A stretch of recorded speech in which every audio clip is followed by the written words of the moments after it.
Bonjour Stéphane Borgne. Bonjour Laurence Aubron. Alors la pêche, pas de vieux chanteurs morts cette semaine, non hein, des nouvelles d'Aznavour, non bon, allez, on peut y aller. Il est toujours vivant. Il est toujours vivant. Eh bien, allons-y alors. Bon, eh bien, ça y est, madame. On peut y aller. On y va. On peut y aller. C'était ce qui est effectivement marqué sur votre texte. Je l'attendais. Ça me permet, moi, de poursuivre, voyez-vous. Eh bien, ça y est, madame Aubron, le Brexit, on y est, c'est parti. Un accord a été trouvé ce week-end pour enclencher la phase 2. On rentre dans le dur, là. C'est là que ça va commencer à devenir amusant. Hein, c'est là qu'on va commencer à se rendre compte que sortir de l'Union européenne, ça ne se fait pas en un claquement de doigts. Hein. Pour imaginer ce que c'est réellement le Brexit, Pascal Lamy a une image plutôt intéressante, vous allez voir. Vous savez, Pascal Lamy, l'ancien patron de l'OMC, ancien commissaire au commerce. Et actuellement président émérite de l'Institut Jacques Delors. Et oui, lui-même. Eh bien, pour Pascal Lamy, le Brexit, c'est quoi? Le Brexit, ça consiste à enlever un œuf d'une omelette. Hein, pas enlever un peu d'œuf d'une omelette, madame Aubron, ça tout le monde peut le faire. Non, non, enlever un œuf d'une omelette, ni plus ni moins. Hein, je sais pas comment il fait, mais je veux bien. Ah oui, c'est compliqué, je confirme, j'ai essayé. Hein, ça n'est pas possible, ça m'a coûté 3 douzaines d'œufs et ça m'a salopé toute la cuisine. La note de frais est sur votre bureau, madame Aubron. Hein, car oui, l'Europe est une énorme omelette de 28 œufs. Et l'œuf britannique a rejoint cette omelette en 1973. Depuis lors, et ça commence à sentir un petit peu. Depuis lors, il est battu continuellement avec les autres. Hein. Depuis 44 ans, la machine réglementaire et normative européenne fouette énergiquement le corpus législatif britannique comme un robot batteur en rut.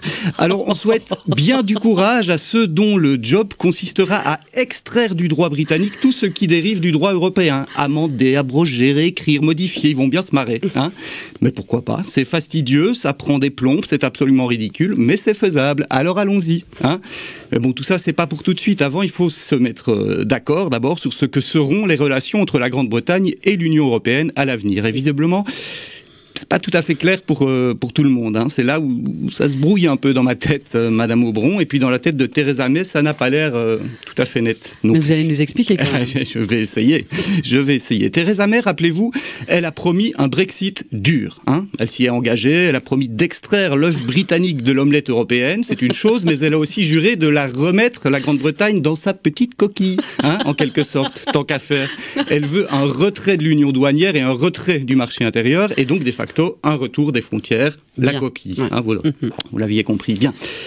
Le problème, c'est que l'accord conclu ce week-end avec le Conseil européen et qui doit servir de base à la seconde phase de négociation sur le Brexit, eh bien cet accord, il prévoit l'exact contraire de cet engagement. C'est un petit peu ennuyeux quand même. Eh bien oui, parce que l'Irlande, la République d'Irlande, qui fait toujours partie de l'Union européenne, elle ne veut pas d'une frontière physique avec l'Irlande du Nord. Et on peut le comprendre, hein, rétablir une frontière entre les deux Irlandes pourrait ruiner des décennies de processus de paix et de rapprochement. Là, non, pas de frontière, ok, pas de frontière. Alors, mais sans frontières, comment on sort du marché unique européen? On y reste. Eh bien oui, c'est simple, on ne sort plus, ou plus vraiment. C'est aussi ce que l'accord Brexit dit, hein. Il dit exactement ceci. En l'absence de solution approuvée par les parties, le Royaume-Uni maintiendra